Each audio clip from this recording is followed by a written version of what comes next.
he's really excited about butterflies. And he gets a little talk in his primary school about butterflies. And maybe some of the kids laugh at him. And then the teacher makes the joke as well. And he feels a lot of shame. And he gets the message that if I talk about the things I'm passionate about, I will be attacked. And I will be made to feel ashamed. Maybe he goes home after that difficult experience, and his mum is really busy, and she doesn't have time to listen to him properly. She doesn't really notice. Or maybe that always happens. Maybe no one really notices his internal state. What he will probably learn is that shame. One, if he speaks, he will be shamed. Two, that shame is impossible to process. He will probably believe, I'm not acceptable, or I'm not lovable, I must hide this feeling. What happens with this exile is the child doesn't have the capacity, usually, if no one mirrors them, he's just become like fossils in the body. And the body just goes, I can't go to that feeling anymore. I was so scared when my dad was drunk. No one came to help. I can't feel that fear again. I'll actually be aggressive to other people just to make sure no one comes this close. This is an exile. Protectors can take on different forms. The boy who shared when he spoke, he knows that if he speaks, he will be shamed. So what he does, he's really good at his job, but he won't go for that promotion because he knows he'll have to give talks to his. If he manages his staff, he'll have to give presentations.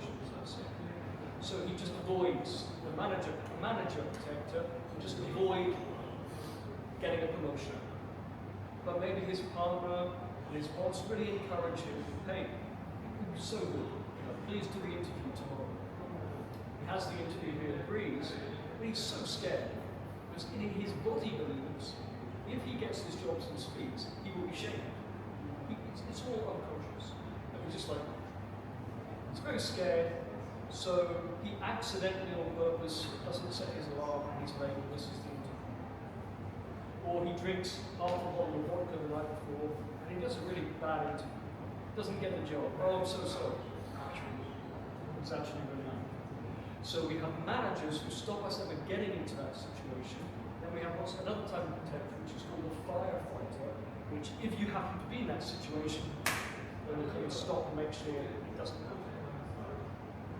So we have these protectors. It might be, for example, that someone is scared of intimacy, so they will just never go on a date. Their experience of intimacy was maybe sexual abuse. So they will just never go on a date. Or maybe they will be addicted to internet porn, something like that. It's a way of dealing with their strong feelings in a safe container. It's a manager. Maybe they end up on a date with someone they really like. They're scared that they drink too much. And they mess up the date, they actually kind of self-sabotage. But what it means is they don't ever have to face the fear that they will receive and they will be held. So in a way it's a successful strategy. It's just based on outdated information. And so Richard Schwartz's insight, which I just think is profound insight, is that all those parts, the part that drank the vodka, the part that didn't go to the date, the part that refuses to go for the interview, why are they doing that? Because they care. Because they love. The alcoholic part, the addict, loves us. It has a strategy that really doesn't work for 2025. But maybe when we were 5 or 7, and we discovered that sugar makes us feel better when we feel really sad. It worked really well. It was literally the only thing we could do to stop us feeling terrible. And no one cared if we felt terrible. So in other words, what was the best thing we could have done in the year 2006 or 1987 or whatever it was? It was really done out of love. Our psyche has just as much desire to help us as our hands and feet, hearts and brains, noses. But sometimes it can be just really out of date information. So what we need to do in that case is firstly, we thank thank the protector, thank the addict part, really trying to help us. But what the addict really needs to know, or the avoidant person, the avoidant part needs to know, is that we are here now. We are the compassionate adult for those who aren't needed. And it's actually 2025. And often those parts think that we're old, that's why I call them somatic. So think that we're much younger, that's why I call them somatic cosmos. You might find a part of it, you know, I thought you were 8. You can update them. And what Dawkins, different ritual, that Schwartz discovered is that even people who had terrible trauma had this part that was compassionate, creative, confident, calm, had clarity, courageous. It had that. And it might be that that part has never, that there are parts of us that have never felt that. Never. So, for example, I went to therapy in 2015 when I started going to therapy, and then I decided to become a therapist. I was watching a wildlife show, and I saw a lion suddenly pouncing a gazelle. And a voice in my head said, "You deserve that, you shit." It's language to the gazelle, to the poor gazelle. And I guess I'd done enough, I had enough positive experience, and I knew that wasn't me. It was just weird. What's that? It's like a malware. Where does that come from? And I realized later that it's part of myself that had felt very vulnerable and attacked. And if I could distance myself from vulnerability by saying, "Oh, it's bad, he deserves it," then I would feel somehow safer. Does that make sense? So that part was trying to protect me, that crazy, crazy part that trying to sense me what he saw. Probably when I saw the gazelle being attacked, I felt scared inside. But at that time, that part, there were parts of me that found it difficult to accept. And so this jumps in. The gazelle deserved it. They should have been more careful. And when we start to realise that part is really doing its best to help us, and now we actually are safe, the protector can relax and go, "Oh, you don't have to do this job anymore." There's this kind adult who can actually look after it. Or maybe this part that is, I guess in me, was a part that was quick to judge. Sometimes you need to be quick to judge. I like this, I don't like that. That's dangerous, this is safe, etc. But that part is just stuck in one way of doing things. When you start to work with these parts, and those parts start to feel our self-energy, and those parts start to do whatever they're really born to do. So, for example, when I was a child, I felt very unsafe, so I was quite hyper-analytical. Now, that analytical part, or hyper-aware part sometimes, can tune into sort of meditation, have a really nice experience. And might perhaps just bring more insight to me. So in other words, all these parts have roles, but they're often pushed into roles they don't really want to do, but somebody has to. Does that make sense? We're going to try meditation. It's completely internal. And if you have any time to write afterwards, if you have any questions or anything comes up that's difficult, please feel free to message me. It's internal, you don't have to share it. Except with yourself. Are there any questions before we do that? It's like a 5-6 minute meditation. Okay. So, get yourself comfortable. You'll be sitting still for 5-6 minutes.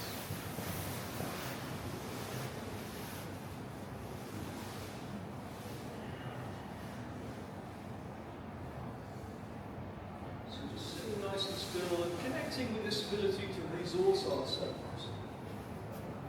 As Ruth was talking about, this sense of bigger perspective. See if we can enter some of that using our breath. Nice deep, remember the breathing. In for 4, out for 8. Could be placing a hand on the belly. Could be pushing putting our hands together, feeling, could be remembering the feeling of no, I suppose. How do you even do that? Pushing a little space. You might want to check around you. Who's behind you? You need to sit a bit more by yourself. So I invite you, if any of this just gets difficult, just open your eyes. Open your eyes, remind yourself of today's day, remind yourself what year it is, who you are, where you are.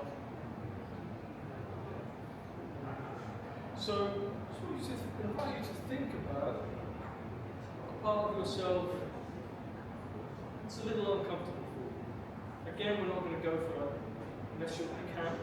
Just something that's a little uncomfortable. Maybe you're often late, and you know it irritates your friends.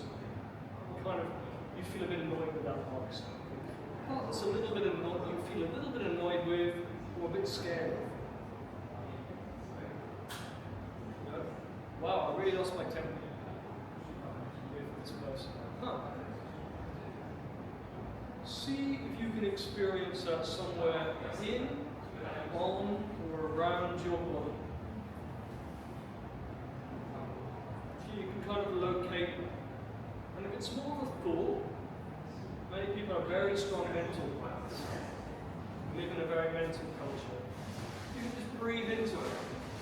Almost like you can taste the thoughts, like you can feel the thoughts. The thoughts are the waves on top of the ocean. What's the ocean like? Where is it? Somewhere in or around your body? And if you feel you're connected with something, you can just raise a hand.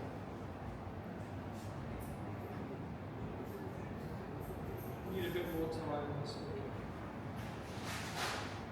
And it could just be inviting in the thought. It could be information, knowledge-based. I know I'm a bit disorganized about it. I wish I was. Something simple.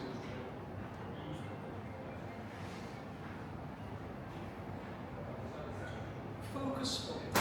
Focus on the thought.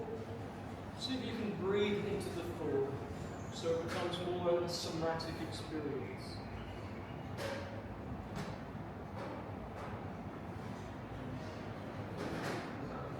You might think when that thought was very present. If you're often late, for example, when was the last time?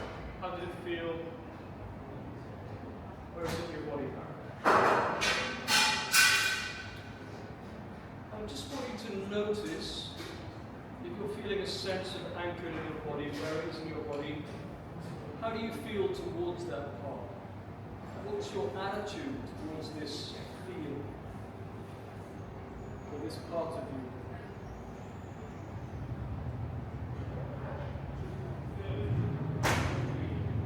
And if you feel something that isn't curiosity or an openness, you could ask the parts that have opinions about this, and then step back a little bit so you can get to know this part more. You can let them know you value them, or interested in their opinions. You'd like to focus on this experience, this body part. And if that feels too hard, you can change and focus on the part that has a strong opinion about the other part.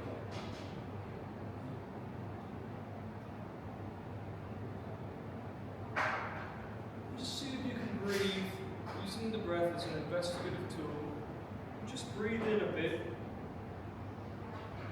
of curiosity and ask it, what does it want you to know about this experience? What does it want you to know? What is that part for you to know about your experience? Letting thinking parts relax. See if you can just make space and allow the answer to come. In the same way like how are you meditation.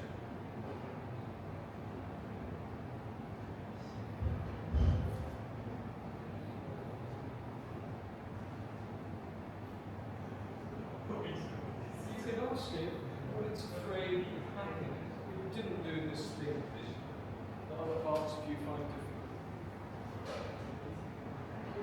way it would happen if you weren't late, for example.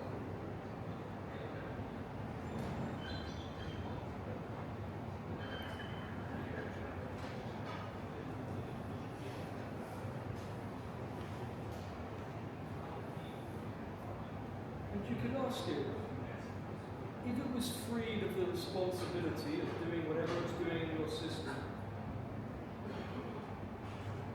what would it like to do instead in your system?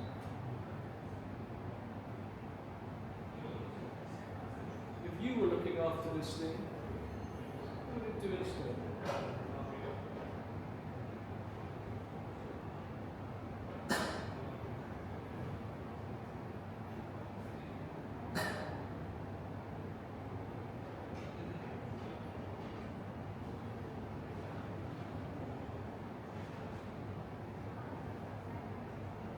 Ask it how old it thinks you are. See what it says.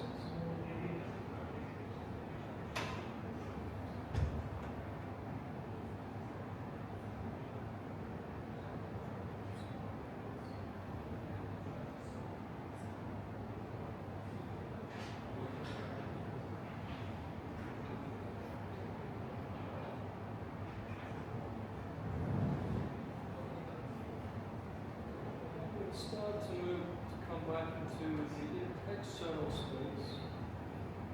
See, this is where you can thank it. Letting you know more about its experience. And if it feels authentic, you can thank it for whatever it's doing on behalf of your system. It might be that it lets you know a way it would like you to check in. And you could let it know, again, if it feels authentic, that you'll be back to connect with it more.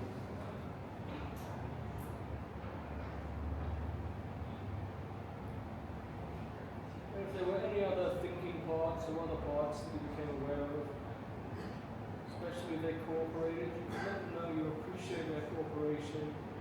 You'd like to get to know them better too. Thanking them for their role in your system.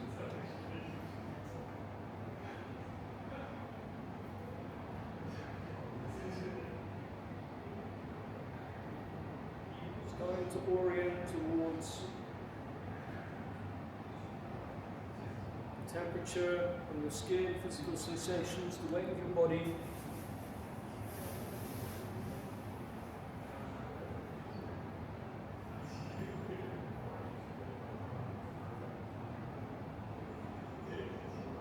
Sounds in the room, sounds beyond the room.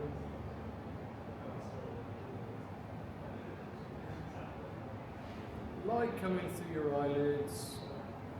When you're ready, opening your eyes, giving your arms and hands, legs a bit of a squeeze, and writing down anything you experienced you'd like to remember, taking a couple of quiet minutes to do.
If you feel ready, as a partner in the body, you want to share your experience with, feel free to do that. Keep the voices a little bit quiet, people still reflecting.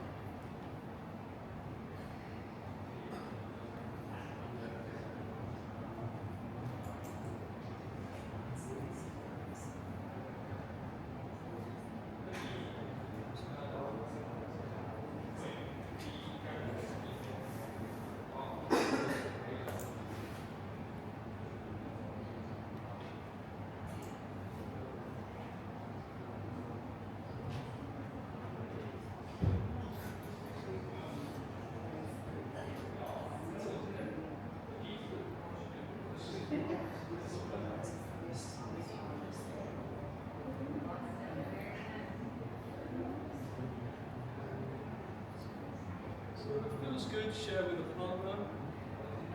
Maybe you're in a bit of a quiet space just now.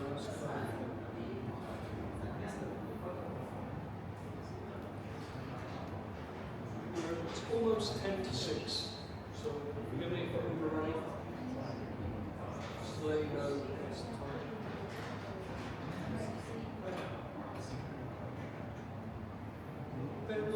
Is there anyone who'd like to share in the group some of their experience?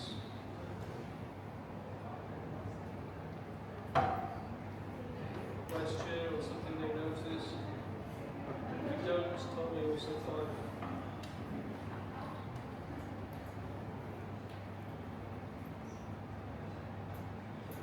Maybe it's nice just connecting with those parts a little bit.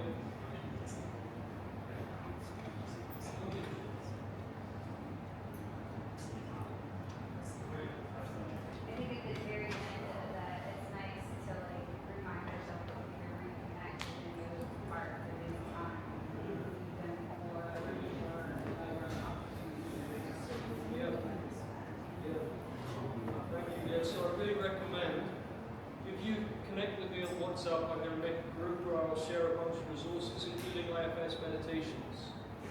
By Richard Schwartz, the founder, and so you can reconnect with those parts.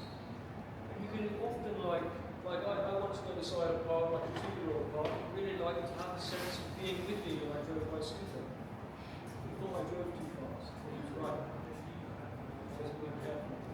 So I had the sense of a little bond with my scooter. Then eventually it becomes embodied. I'm not thinking about it anymore. Just feel the ease in the system, driving down something.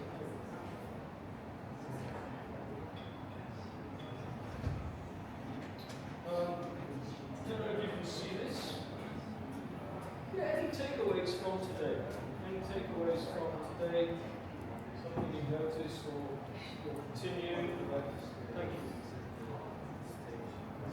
From earlier on today, when we were discussing about what emotions were and doing the sensorimotor exercise, anything you take away? Seems like everyone's in quite a quiet space. So this is a terrific book.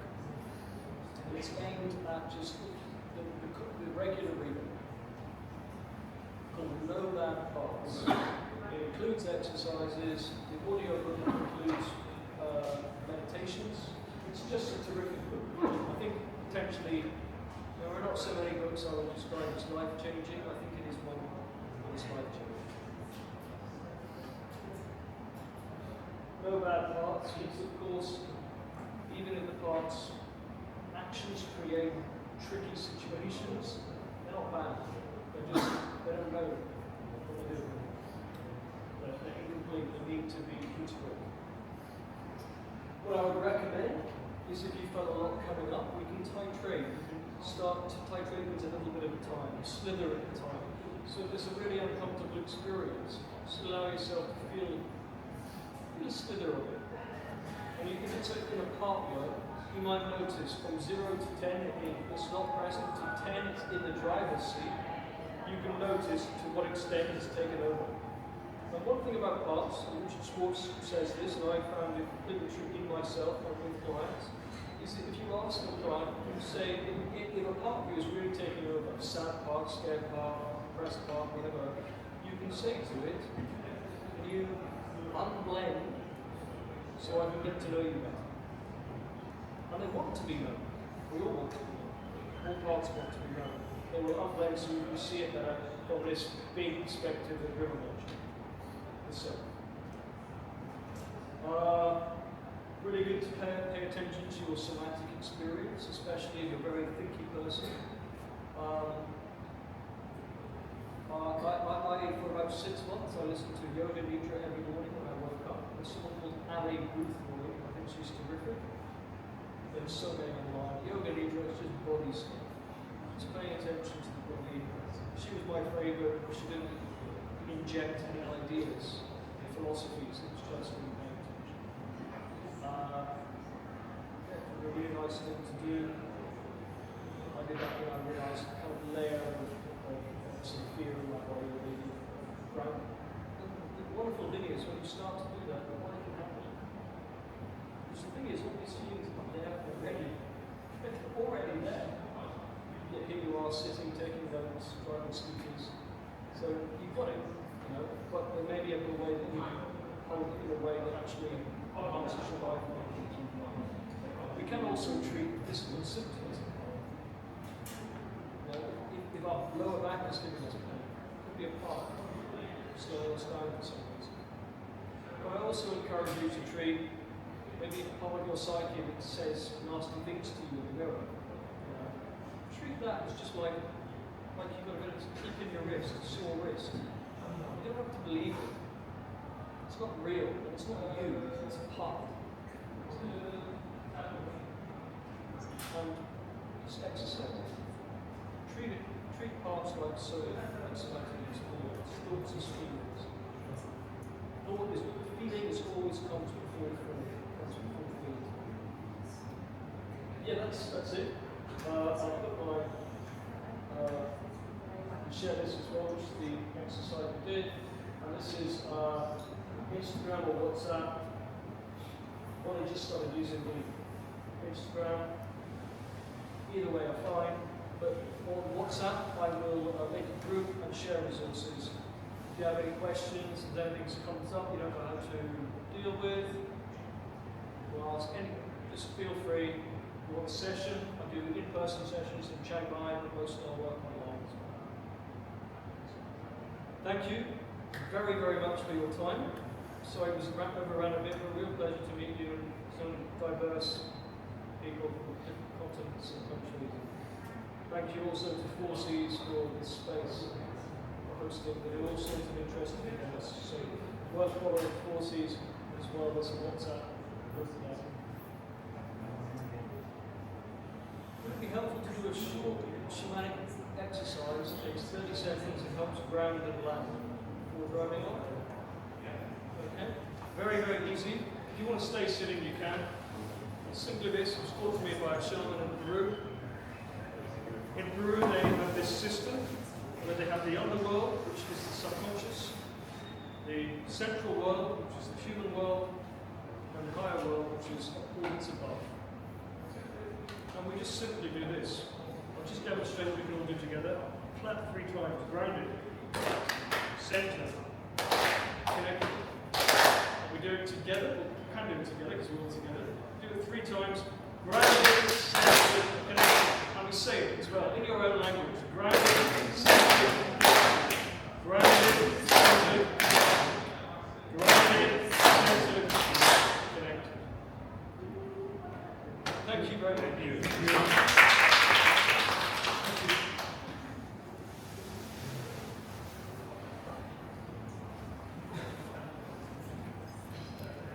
They've got some water over there, free as well, and some cold drinks you can buy. Also very open to feedbacks, things that you felt would work well, difficult, and there's also different languages. One of my parts likes to explain probably more than is necessary with words. Thank you. Yes?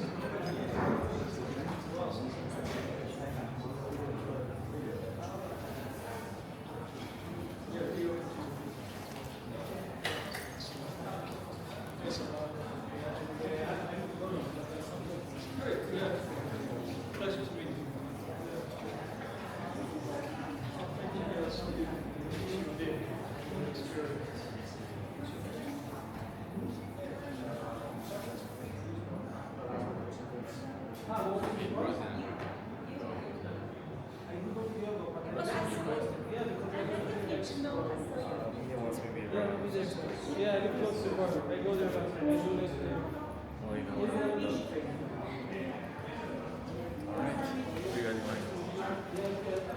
place that we went to, that Chelsea,